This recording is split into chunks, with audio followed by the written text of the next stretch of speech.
Okay, looks like we're live. So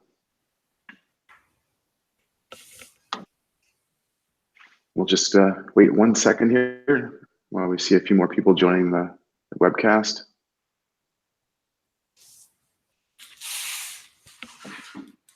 So for those that are listening in now, thank you for joining.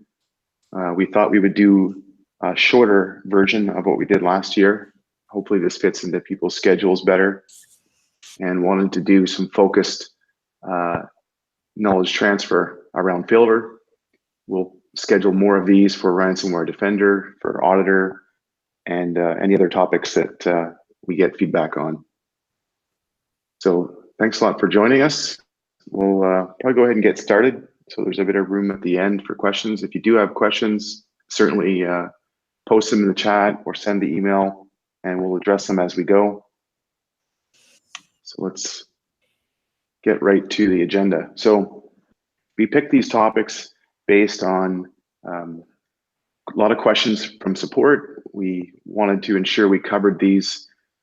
There's a wide variety of topics, but we thought these are ones that are commonly asked through support, and a lot of questions in these areas.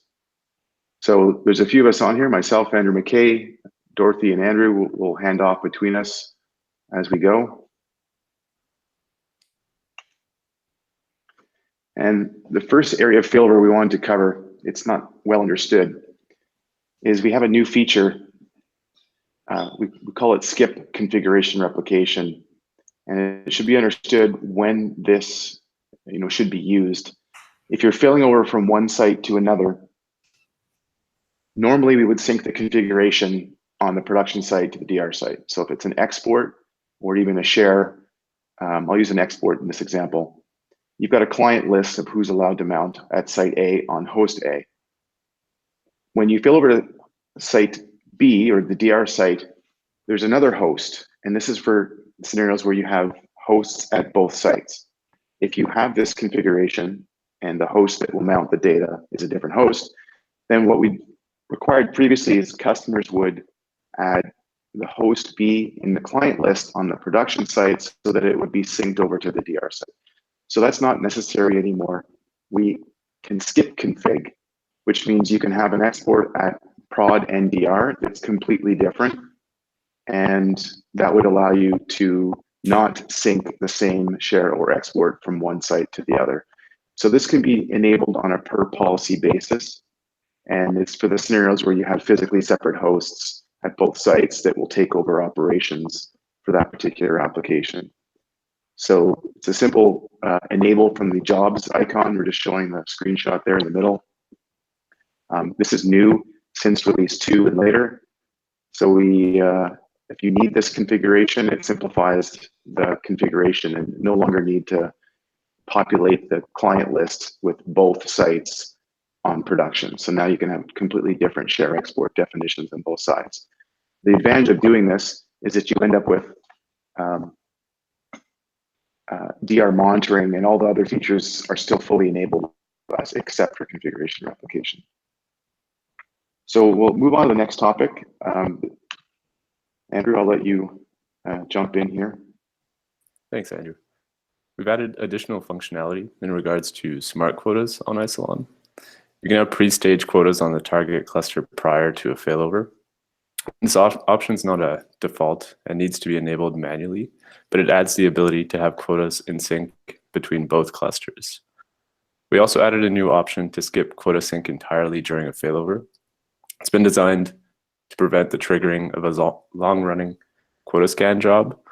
Typical use case would be if you're planning to fail back after 1 or 2 days and don't require the quotas to be present on the target cluster during that time. In a future release, we're adding the ability to sync quotas on a different schedule, allowing customers with a large amount of quotas to configuration sync between clusters. We've also introduced the ability to run parallel failover jobs. This feature allows for multiple failovers to execute in parallel for all failover types. Within our lab testing, we've noticed a 60% increase in failover speed with this setting enabled.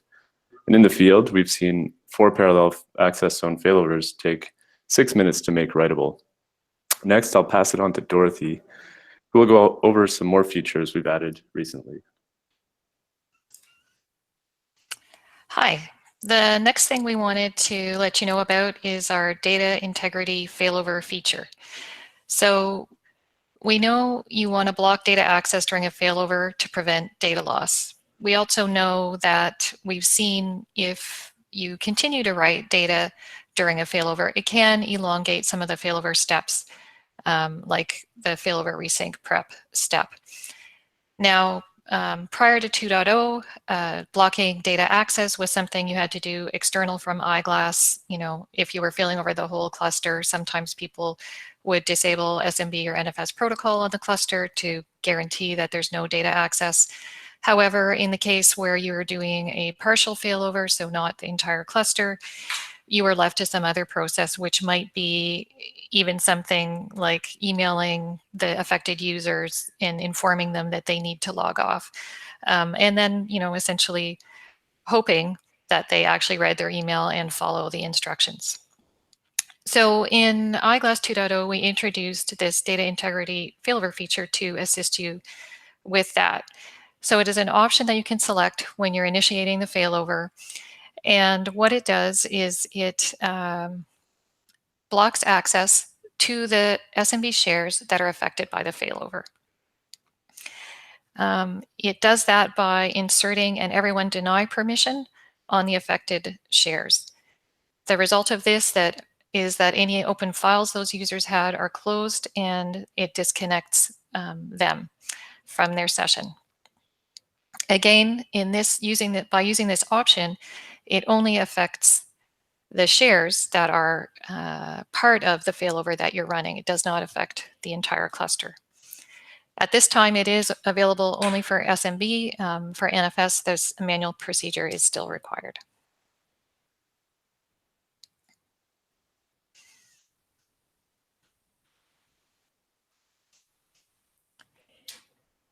So for something else that we introduced was continue on error. Now, this is new failover logic as of Eyeglass 2.0, which has been updated to essentially never stop after the initial data sync phase has completed. All possible failover steps are attempted and logged. So if you were executing a multi-policy failover, an error on the failover of one of the policies does not block completion of failover for the remaining policies. For the errored policy, subsequent failover steps are skipped. So with this approach, failover is completed for as many of the policies and steps as possible. And by doing that, failover recovery is also simplified in the event that you encounter an error because recovery steps are only required for the policies which had an error. So if we use an example, let's say you were doing an access zone failover and your access zone contained 15 SyncIQ policies. So client redirection steps were successful, allow write steps were successful for all of the 15 SyncIQ policies. So you're essentially failed over at that point. Now the preparation for a failback phase of the failover begins, and this is the phase where resync prep runs. And let's say for an example, the first three policies resync prep complete successfully. The next one, there's an error. So what prior to release 2.0, at that point, the failover would have stopped. No further steps would have been completed for any of the 15 policies, and recovery would have involved multiple steps, different ones depending on how far it got, but every one of those 15 policies would have had recovery steps associated with it. With the continue on error functionality in 2.0, the failover continues to run for the remaining policies after the error occurred, and the remaining steps for the initial 3 policies that were successful continue. So the recovery now only involves resolving the error for the one SyncIQ policy which encountered the resync prep error. This logic also helps out when you have a long-running step. So for example, instead of having an error, let's say one of the steps times out. It doesn't affect the subsequent steps from completing for any of the other policies.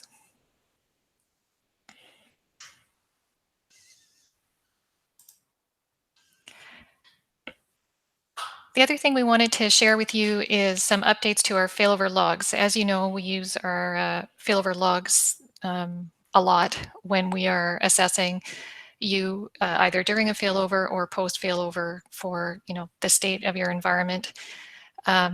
We've updated the failover logs now to use HTML formatting, which improves the readability and allows us to add some additional formatting such as color to indicate status.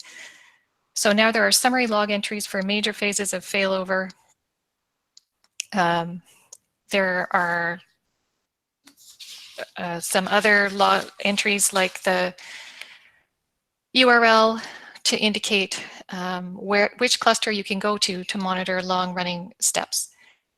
As we noted here on the slide, the fastest support route is to cut and paste that log to your open support case, and our support team will assist you.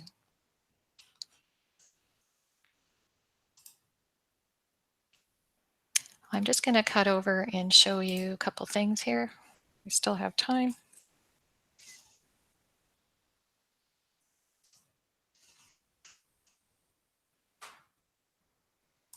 Some of the new options that we talked about. So this is SMB data integrity failover.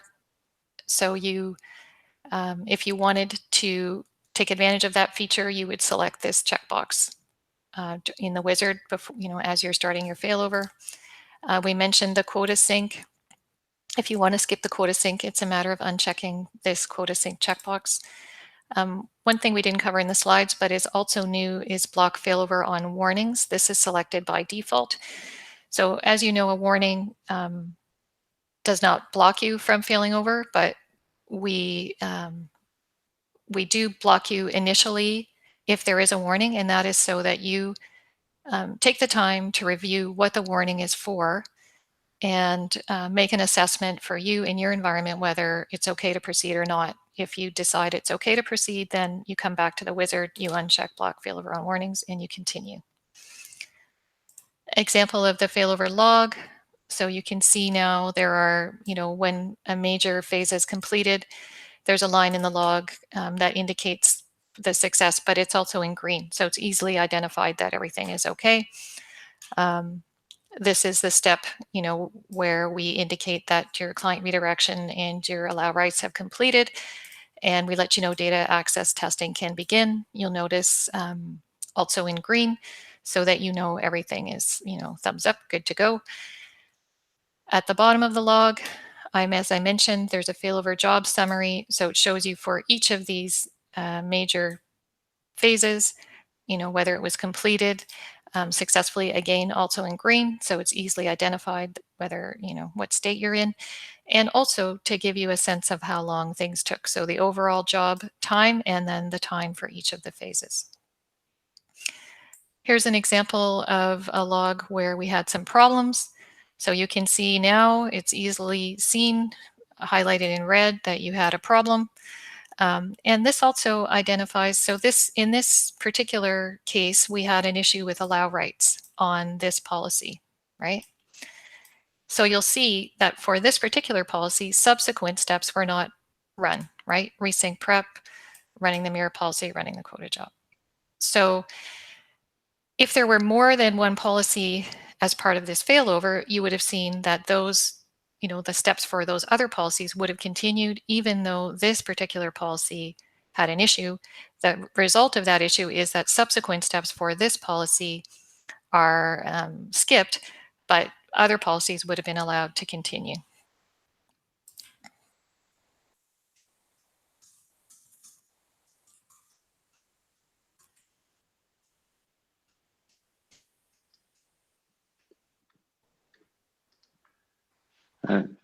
Yeah, Dorothy, I think we had a few audio issues earlier, so we're going to repeat those couple of slides that. Okay. All right. All right, Andrew, I think this is where you were starting. Yes. Sure. Is the audio okay now? Yes, it's good for me. Okay. So we've added additional functionality in regards to smart quotas on Isilon. You can now pre-stage your quotas on the target cluster prior to a failover. This option is not a default, needs to be enabled manually, but adds the ability to have the quotas in sync between both clusters. We've also added a new option to skip quota sync entirely during a failover. It's been designed to prevent the triggering of a long-running quota scan job. A typical use case would be if you're planning to failover and fail back after 1 or 2 days and don't require the quotas to be present on the target cluster during that time. In a future release, we've added the ability to sync quotas on a different schedule, allowing customers with a large amount of quotas to reduce configuration sync between clusters. Next slide, please. We've also introduced the ability to run parallel failover jobs. This feature allows for multiple failovers to execute in parallel for all failover types. Within our lab testing, we've noticed a 60% increase in failover speed with this setting enabled. In the field, we've seen 4 parallel access zone failovers take 6 minutes to make writable.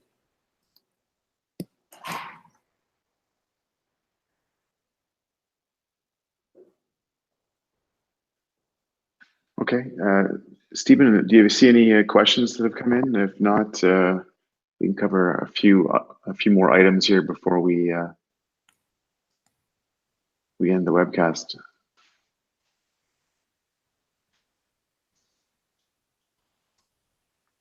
Okay, Dorothy, maybe if you cover our failover planning process, I think that's a worthwhile thing to cover.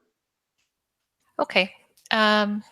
So the failover planning process, that's something that's included with your Eyeglass product support. And it's essentially a series of steps that we have you go through in the event that you're planning a failover. So you know in advance that the failover is happening. And each of those steps is something that we've encountered, in previous failovers that we know could introduce risk into your failover. So what we want is for you to know about that and take appropriate actions and eliminate as many of those risks as possible. So how do you take advantage of that planning process? So the first thing is you raise a support case with our support team and you notify them that you have an upcoming planned failover. Support team requires 7 days notice for planned failovers. And this is to allow some time in the event that you have something that needs to be addressed, as part of their readiness assessment.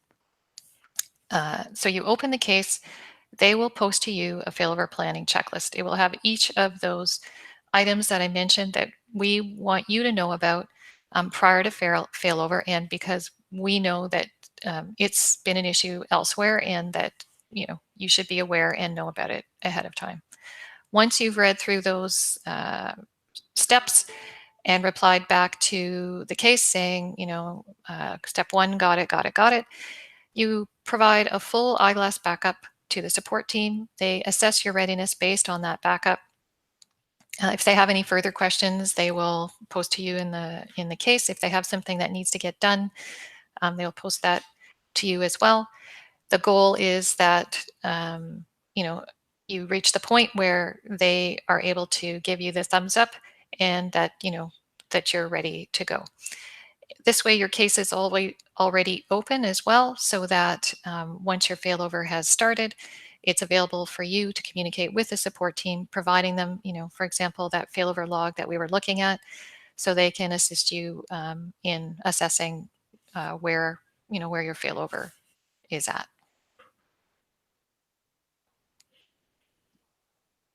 Okay, thanks, Dorothy. We were hoping this format was shorter, easier to fit into your schedules. We have other topics planned for other products, so Ransomware Defender, Easy Auditor, and our quota automation chargeback. So we have a couple of big releases coming that will add some new capabilities for quotas. Andrew alluded to it earlier, different scheduling options. We're even doing AD group quota management. So now you can assign users to an AD group. Eyeglass has templates for quotas and can automatically apply quotas. So that's a new feature that's coming.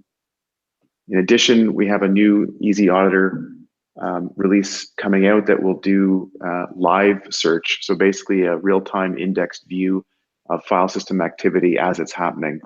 So this is an alternative to searching, it's a near instantaneous indexed view of all cluster activity. And that's using a new streams processing capability. So a lot of new topics we plan. Of course, DR is a very favorite topic of ours and a lot of interest from customers. Certainly let us know if there's other topics you'd like us to cover. And feel free to open a case if you have any questions or issues. It's not just for issues. We take a lot of questions through our support site. Some new things that are happening in the next couple of months. We have Dell EMC World or Dell Technology World coming up. We have a booth. So for any customers that are attending, come by and see us. We'll have a booth. We'll have that posted on our site soon. And regional events, there's various user group forums for Isilon customers, and we do try to participate in some of those. So you might see us, we've done some in Nashville, there's one coming up in New Jersey. So we'll be participating in those. So it's a good chance to get all of your questions asked in person. And if you are at the Dell EMC show, come and see us. We have some giveaways and can get into much more detail if you've got specific use cases that you want to cover. One thing that we are changing very, very soon, a major update to our documentation site. So it's needed some attention for some time. We're about to launch a brand new documentation site using a new HTML5 front end. So that will make it a lot easier for everybody to find the information that they need and will allow us to publish information at the same time in PDF formats as well. So if there's no other questions coming in, then we'll keep this short and sweet and plan to do more of these. And email in your topics. We'll be happy to cover any topic that the customers want to hear us cover in more detail. All right, thank you for tuning in. And this will be archived on our YouTube channel. So if you didn't catch this, we'll make the link available and can forward it on to anyone that missed this session. All right, thanks very much.